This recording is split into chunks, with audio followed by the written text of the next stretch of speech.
봉독하겠습니다. 534장 534장입니다.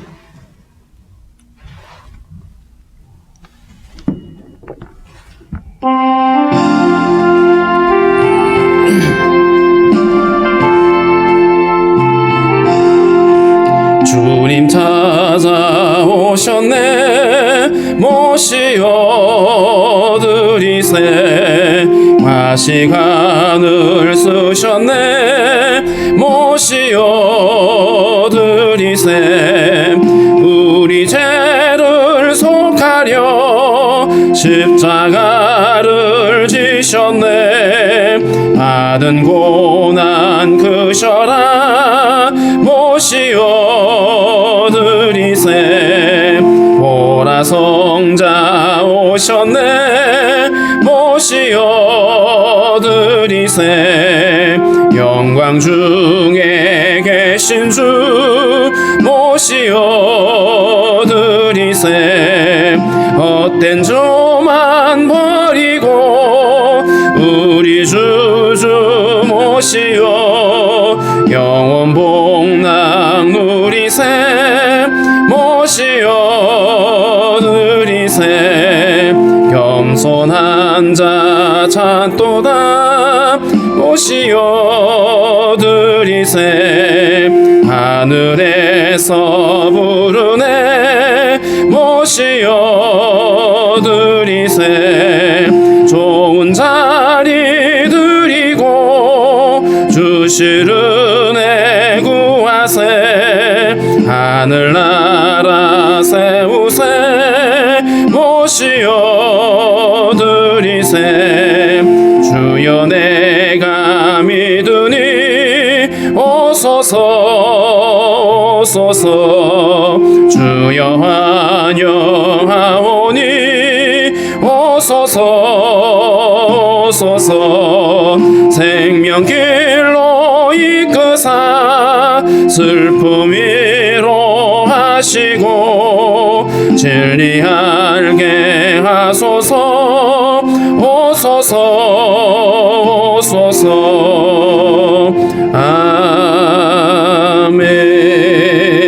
아멘. 기도하겠습니다. 살아계신 하나님 아버지 감사합니다.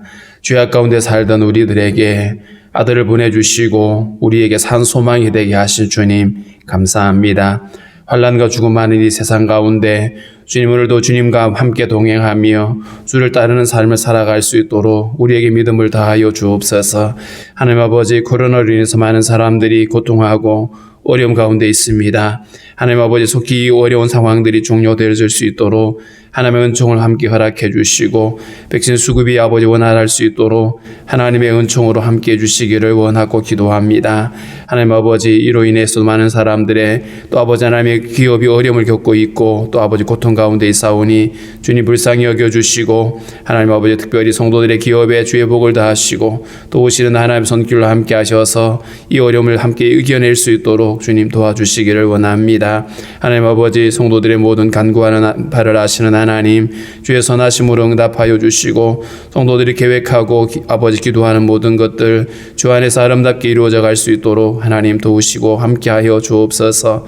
아버지, 육신의 연약함으로 또 어려움을 당하고 또 마음의 아버지 아픔으로 어려움을 겪고 있는 성도들 주님의 긍휼하심으로 고쳐주시고 새롭게 하여 주시기를 원하고 기도합니다. 하나님 아버지, 열방에서 들려오는 고통의 소식들 주님 아시는 하나님, 특별히 하나님을 알지 못하여 고통하고 있는 열방이 주님께 돌아올 수 있도록 도와주시고 우리에게 빛이 되어 오시는 그 예수 그리스도의 은혜를 저들도 깨달아 알 수 있도록 주님 도와주시기를 원합니다. 특별히 아버지 예수 그리스도를 인정치 않고 있는 아버지 무슬림들을 불쌍히 여겨주시고 저들의 눈을 밝혀주셔서 예수께서 하나님의 아들이신 것과 우리 위하여 십자가 지신 그 은혜를 깨달아 알 수 있도록 하나님의 은혜 가운데 함께하여 주옵소서. 오늘도 하나님 아버지 우리에게 허락하신 말씀 말씀을 통하여 다시 한번 우리가 주님을 주목하며 하나님 아버지 우리에게 오신 예수 그리스도의 그 놀라운 은혜를 깨닫는 시간 될 수 있도록 주님이 함께하여 주옵소서. 나를 부름받은 형제들 지켜주시고 오늘 한 날도 승리케 하여 주시옵소서. 성도들의 모든 아버지 오늘 한 날의 삶도 주님께서 함께하여 주셔서 아버지 넉넉히 이기는 한 날이 될 수 있도록 주님 인도하여 주옵소서. 감사하며 예수님의 이름으로 기도하옵나이다. 아멘. 526장 찬송합니다. 526장입니다.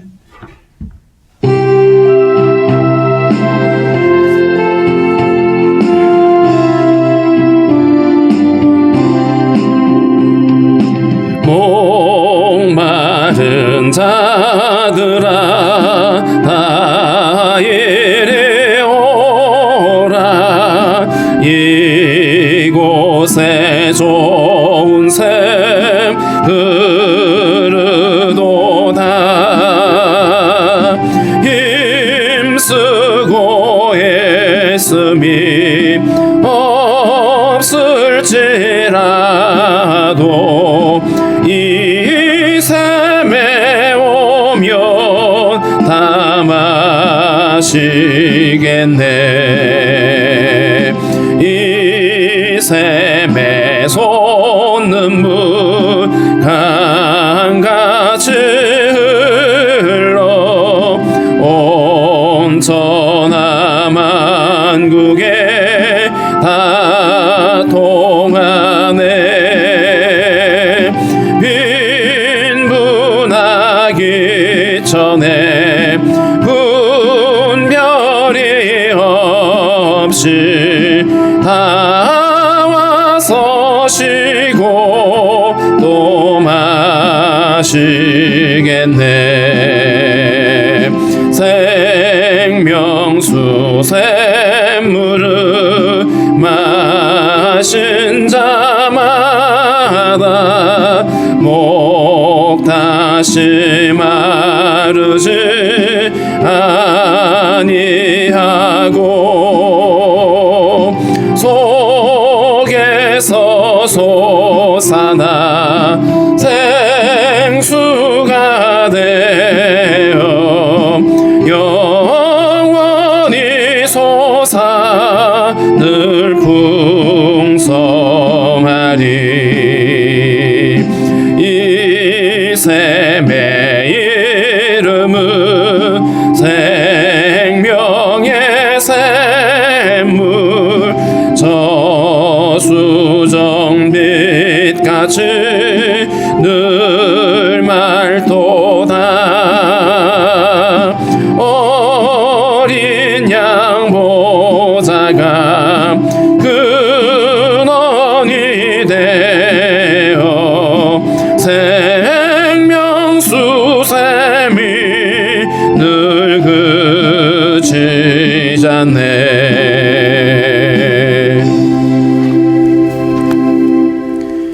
요한복음 4장 1절부터 26절까지 우리 함께 읽겠습니다. 요한복음 4장 1절부터 26절입니다.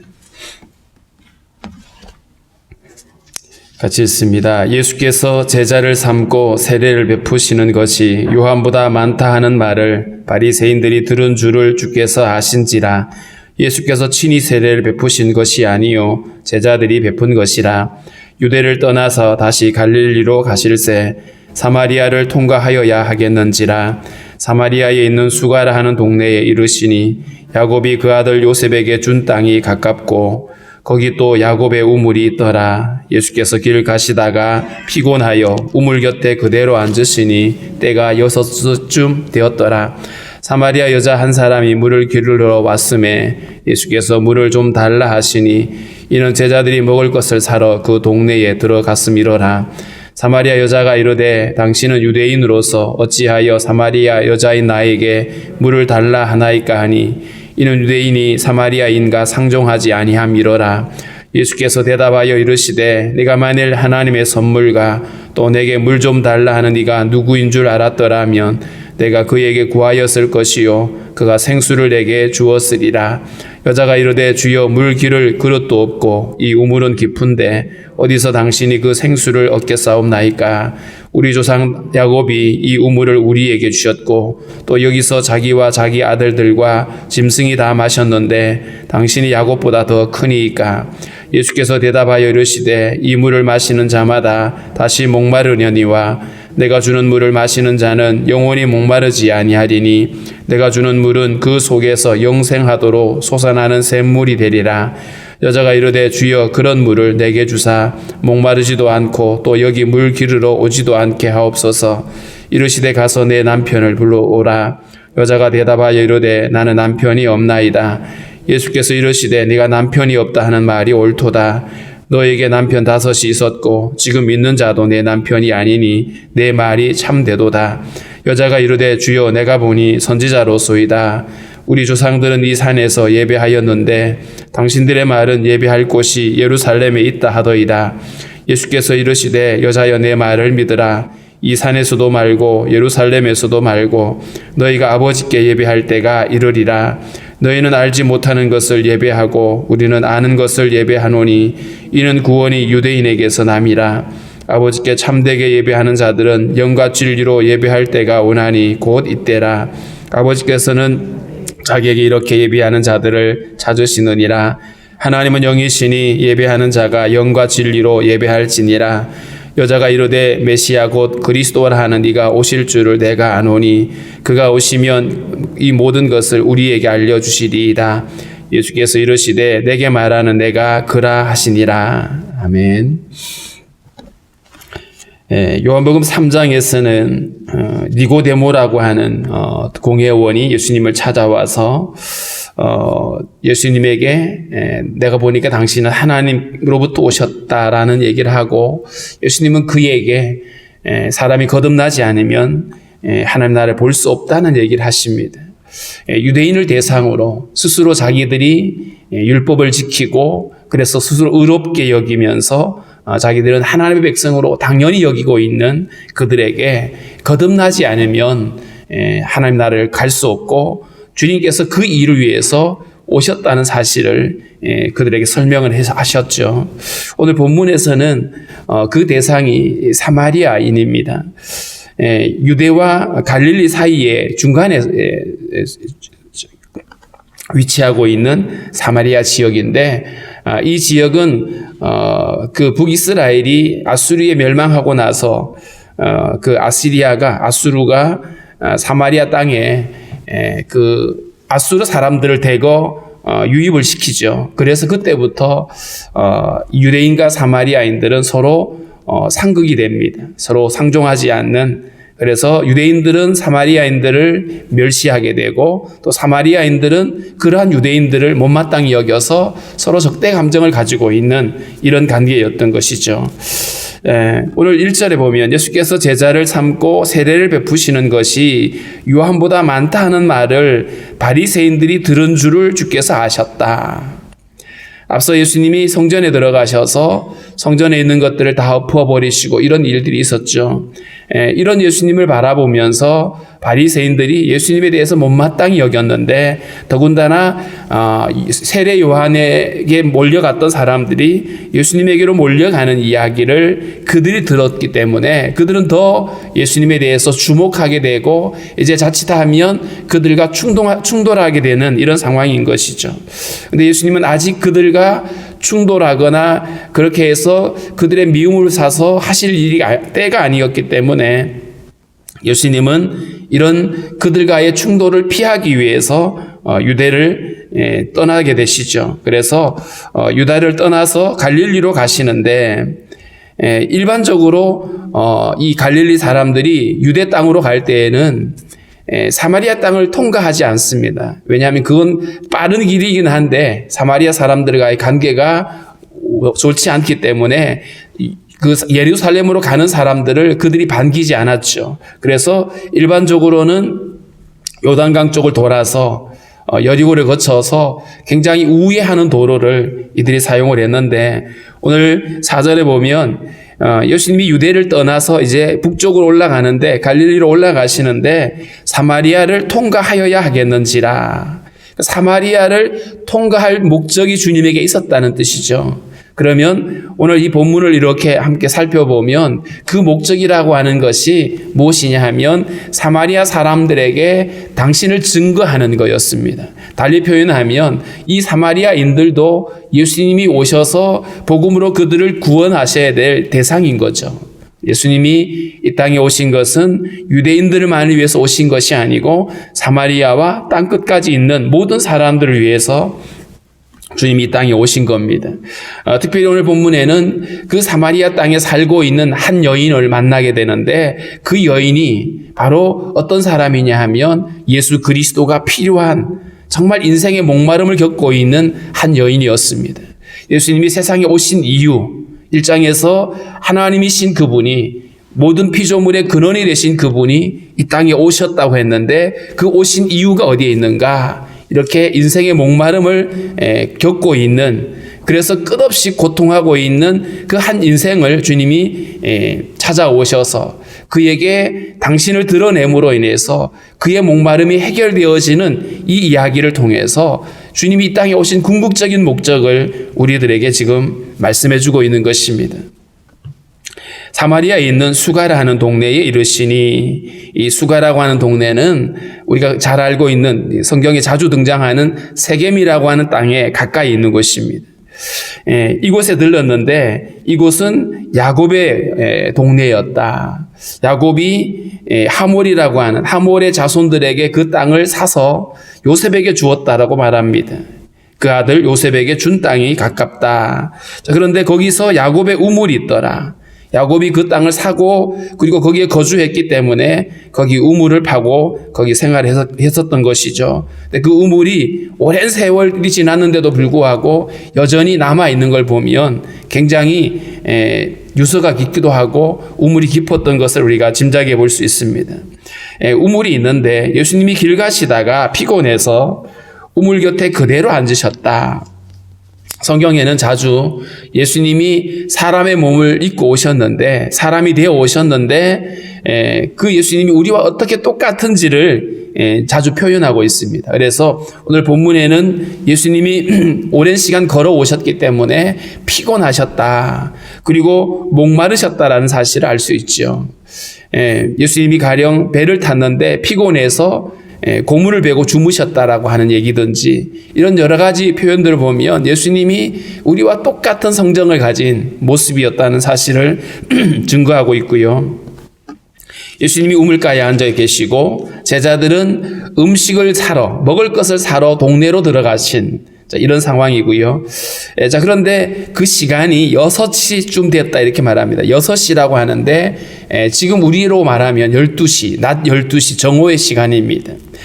굉장히 정오의 시간이고 뜨거운 햇살이 있는 시간이기 때문에 일반적으로 사람들이 이 시간대는 물을 기르러 오지 않습니다.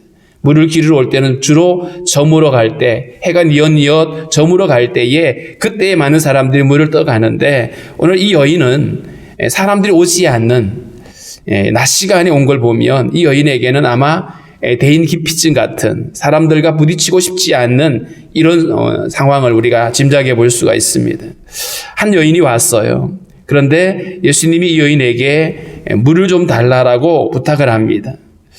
물을 달라고 좀 부탁을 하는데 사마리아 여자가 이렇게 말합니다. 당신은 유대인으로서 어찌하여 사마리아 여자인 나에게 물을 달라 합니까?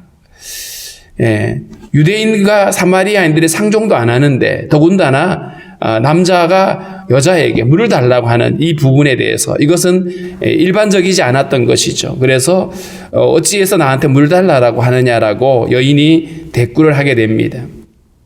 사실 이 당시에 이런 어떤 정치적인 거거나 사회적인 이런 상황으로 보면 유대인 남자가 사마리아 여자와 이야기할 수 있는 그런 어떤 가능성은 거의 없었던 것이죠. 그런데 예수님이 먼저 그 여인에게 말을 걸었고 이 여인은 왜 나한테 말을 거냐라고 왜 나한테 물을 달라 하느냐라고 이렇게 대꾸를 하는 상황입니다. 이때 예수님이 이렇게 그 여인이 알아들을 수 없는 말씀을 하죠. 네가 만일 하나님의 선물과 또 내게 물 좀 달라 하는 네가 누구인 줄 알았더라면 네가 그에게 구하였을 것이고 그가 생수를 너에게 주었을 거다. 여기서 말하고 있는 하나님의 선물, 우리에게 생명이 되어 오신 예수 그리스도죠. 하나님의 은혜입니다. 예수 그리스도가 하나님의 선물인데 하나님의 선물이 뭔지 알았더라면 네가 그것을 원했을 거다. 그리고 지금 너에게 물을 달라고 말하는 내가 누군 줄 알았더라면 내게 생수를 구했을 것이다 라고 이야기를 합니다. 예수 그리스도로 말미암아 우리에게 영원한 생명이 주어지는 그 이야기를 하고 있죠. 예수님 당신이 이 땅에 오신 목적이 우리에게 영원한 생수와 같은 영원한 생명을 주기 위해서 오셨음을 주님이 이렇게 말씀합니다. 그랬더니 이 여인의 반은 어떤 거냐 하면 엉뚱한 얘기인 거죠. 전혀 이해할 수 없는 이 남자의 얘기가 전혀 자기에게 받아들일 수 없는 얘기였어요. 그래도 이해도 안 되고 그래서 이렇게 대답을 하죠. 주여, 물기를 그릇도 없고 이 우물은 깊은데 어디서 당신이 그 생수를 얻겠습니까? 마치 이 말씀하고 있는 이 예수님이 허풍쟁이처럼 보이는 거예요. 지금 물을 기를 수 있는 그릇은 여인에게 들려 있는데 아무것도 갖지 않는 남자가 자기가 생수를 줄 수 있다고 하니까 거의 허풍 수준 같이 들렸던 것이죠. 물 기를 그릇도 없고 우물은 깊은데 어디서 그런 생수를 얻을 수 있느냐. 이 여인은 적어도 지금 물그릇은 자기가 들고 있는 거죠. 그런데 진정한 생수를 우리에게 주실 수 있는 분은 주님이셨던 겁니다. 우리 조상 야곱이 이 우물을 우리에게 주셨고 또 여기서 자기와 자기 아들들과 짐승이 다 마셨는데 당신이 야곱보다 더 큽니까? 이 사마리아인들은 이곳이 에브라임과 므낫세 지파가 살던 곳이기 때문에 자기들은 이 야곱의 요셉의 자손이라고 믿고 있었어요. 그래서 야곱을 이야기합니다. 야곱이 우리에게 이 우물을 주었고 우리가 지금까지 이걸 마시고 있는데 당신이 야곱보다 크냐? 생수를 준다고 하는데 어디서 그런 생수를 우리에게 줄 수 있느냐? 이렇게 지금 대꾸를 하고 있는 겁니다. 그러니까 이 여인에게는 이 생수라는 말이 이해가 안 됐던 것이죠. 이 우물이 아닌 다른 어떤 어떤 물, 그 우물이라든지 이런 것들이 마치 있는 것처럼 예수님이 한 얘기가 그렇게 들려졌던 것이죠. 그래서 당신이 야곱보다 크냐? 당신이 어디서 이런 생수를 우리에게다가 줄 수 있느냐라고 이렇게 얘기를 합니다. 이 야곱의 우물이 그렇게 많은 사람들에게 목마름을 해결해 줬는데 이보다 더 좋은 것들을 우리에게 줄 수 있느냐라고 물었던 것이죠. 예수님이 이렇게 말씀합니다. 이 물을 마시는 자마다 다시 목마리려니와 내가 주는 물을 마시는 자는 영원히 목마르지 아니할 것이다. 내가 주는 물은 그 속에서 영생하도록 솟아나는 샘물이 되리라. 물을 목마른 사람이 마시면 그 당시는 시원해지고 그런데 지나고 나면 또 목마르게 되죠. 야곱이 준 이 우물은 먹어도 계속 목마를 수밖에 없는 일반적인 물인 건데 예수님이 내가 주는 물은 영원히 목마르지 않을 것이다. 내가 주는 물은 그 속에서 영생하도록 솟아나는 샘물이 될 것이다 라고 말했습니다. 예수님이 이 땅에 오신 목적이 바로 끝없이 목말라 하는 우리 인생들에게 생수를 주시기 위해서 영원히 목마르지 않는 생명수를 주기 위해서 오셨다라고 하는 것이죠. 인간은 끊임없이 목마릅니다. 끝없이 목말라 하고 있는 우리 인간에게 주님은 영원히 목마르지 않는 이 생수를 주기 위해서 오셨다라고 하는 사실을 여인에게 거듭 이야기를 하셨는데 이 여인은 예수님의 말씀을 듣고 나서 그런 물 있으면 나한테 줘보라고 내가 다시 목마르지도 않고 이렇게 힘들게 물기를 오지도 않을 수 있지 않냐고 한번 줘보라고 이렇게 말했더니 예수님이 하시는 말씀이 갑자기 대화의 주제를 바꿔버리십니다. 가서 네 남편 데려와라. 네 남편을 불러오라고 얘기를 하니까 여인이 이렇게 말합니다. 나 남편 없어요 라고 얘기를 합니다. 이 말의 의미가 뭘까요? 여기서 남편이 없다는 말이 이 여인이 거짓말을 한다기보다는 자기에게 만족함을 줄 수 있는 그런 존재가 없다는 뜻입니다. 여전히 지금 남편이 있지만 자기에게 목마름을 해결해 줄 수 없다. 자기 인생에 그 목마름을 해결해 줄 수 없다라는 얘기를 하고 있습니다. 여전히 나는 목마른 인생입니다 라는 것을 말하고 있는 것이죠. 그랬더니 예수님이 하신 말씀이 네가 남편 없다고 하는데 그래 네 말 맞네. 이전에 5명이나 남편이 있었는데 그때도 그랬고 지금 있는 네 남편도 너에게 목마름을 해결해 줄 수 없잖아. 이 얘기를 하고 계시는 거죠. 여인이 아마 깜짝 놀랐을 겁니다. 한 번도 만난 적이 없는 낯선 남자가 자기의 과거를 알고 있으니까, 그리고 지금 자기 인생의 그 끝없는 목마름에 대해서 알고 있으니까 갑자기 이렇게 말합니다. 주여 내가 보니 선지자입니다. 이렇게 말하죠. 이 여인에게는 정말 남편을 무슨 사연으로 바꿨는지 모르지만 그 남편을 그렇게 경험하고 또 보냈지만 목마름을 해결해 주지 못했다. 자기 인생의 끝없는 목마름을 해결할 수 없었다라고 하는 사실에 동의를 하고 있죠. 그래서 내가 보니 당신은 하나님 보내신 선지자네요 라고 이렇게 반응을 했습니다. 그런데 이 여인이 예수님이 그렇게 범상한 인물인 것을 깨닫고 난 다음에 첫 번째 질문이 뭐냐 하면, 한번 제가 물어볼게요. 우리 조상들은 이 산에서 예배하는데 당신들의 말은 예배할 곳이 예루살렘에 있다 하더이다. 이 유대인과 사마리아인 사이에 주된 또 갈등 중에 하나가 뭐냐 하면, 예배할 곳은 유대인들은 예루살렘, 이거 하나님이 택한 곳이다 라고 말하고 있고, 이 사마리아인들은 아니다, 그리심산이라고 하는 이곳이 우리가 예배할 곳이다 라고 이렇게 서로 다른 주장을 하고 있는데 도대체 어디서 예배하는 게 맞습니까? 라고 여인이 물었습니다. 다시 말하면 예배 장소에 관한 문제였죠. 그런데 여기서 이 여인이 이 목마름을 이야기하다가 예배로 주제를 옮겨간 것에 대해서 우리 인생의 진짜 목마름이 어디 있는가? 죄로 인하여서 우리 인간에게 찾아온 진짜 목마름은 하나님을 예배할 수 없는 목마름인 거예요. 창세기 4장에서 나와 있는 인간이 죄를 짓고 나서 가장 첫 번째 막다들인 그 문제가 하나님을 예배할 수 없는 문제였거든요. 오늘 이 여인이 자신의 목마름이 하나님을 예배할 수 없는 그 목마름인 것을 여인이 알고 얘기를 했는지 몰라도 어쨌든 오늘 성경은 그 얘기를 하고 있습니다. 우리에게 인생의 가장 큰 목마름의 이유는 하나님을 예배할 수 없음에 있습니다. 그런데 예수님이 뭐라고 말씀하시냐 하면, 여자여 내 말을 믿으라. 이 산에서도 말고 예루살렘에서도 말고 너희가 아버지께 예배할 때가 이르리라.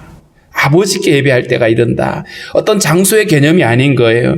인간의 이 예배의 문제는 장소의 문제가 아니라 누구에게 예배하느냐라는 거죠. 우리의 예배는 어떤 의식이 아니라, 종교 의식이 아니라 아버지께 예배하는 것인데, 이 아버지께 예배하기 위해서는 우리에게 필연적으로 반드시 이루어져야 될 문제가 있죠. 그게 바로 죄가 해결되어야만 하는 겁니다. 죄로 인하여 하나님을 예배할 수 없는 인생의 문제를 주님이 말씀하고 있는 것이죠. 그래서 너희는 알지 못하는 것을 예배하고 우리는 아는 것을 예배하노니 이는 구원이 유대인에게서 남이라.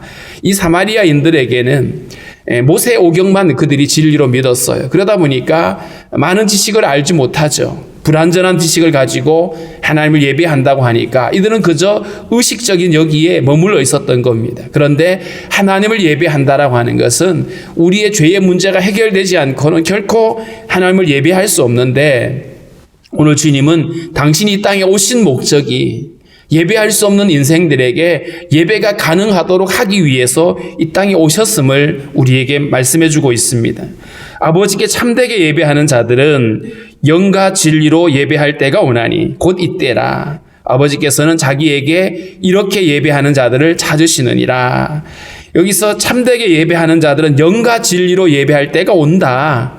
이 영과 진리로 예배하는 거, 우리에게 잃어버린 이 죄의 생명으로는 하나님을 예배할 수 없는데, 이제 우리에게 하나님이 주신 그 영원한 생명을 우리가 함께 부여받게 되고 그 생명을 가지고 하나님을 예배하게 되는데, 이것이 바로 예수 그리스도가 오심으로 인해서 우리에게 십자가를 지시는 그 은혜로 인해서 이제 우리가 영생을 얻게 되고 그 생명을 가지고 하나님을 예배한다는 것입니다.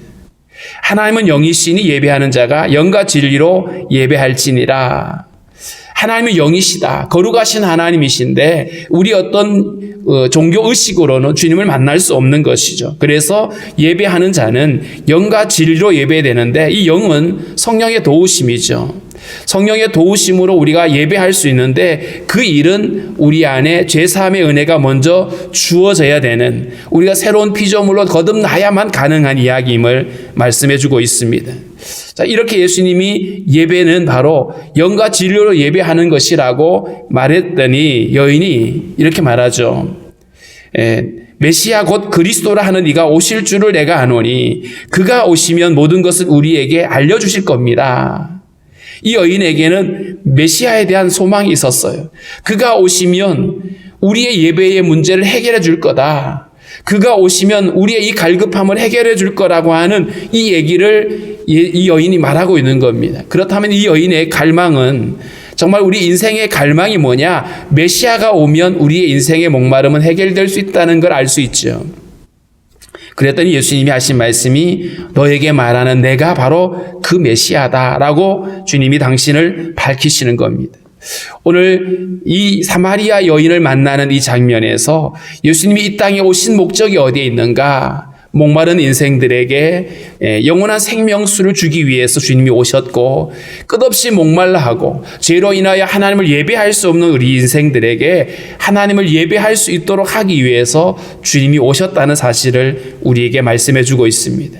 그렇기 때문에 이 땅의 모든 사람들이 이 예수님을 만나야만 합니다. 우리 모두는 죄로 인하여 하나님을 예배할 수 없었던 인생들이고, 뿐만 아니라 끝없이 목말하던 인생입니다. 어떤 것들이 채워진다고 해도 목마를 수밖에 없는 이런 우리 인간에게 필요한 것이 바로 영원한 생명수가 되어 오시는 예수 그리스도를 영접하는 일인 것이죠. 그래서 오늘 우리에게 생명수가 되어 오신 예수 그리스도, 우리에게 참 예배자가 되도록 우리를 인도하시는 그 예수 그리스도를 우리가 믿음으로 우리가 영접하고, 뿐만 아니라 아직도 주님을 알지 못하는 사람들이 이 예수 그리스도를 온전히 깨달을 수 있게 달라라고 우리 그렇게 기도하도록 하겠습니다.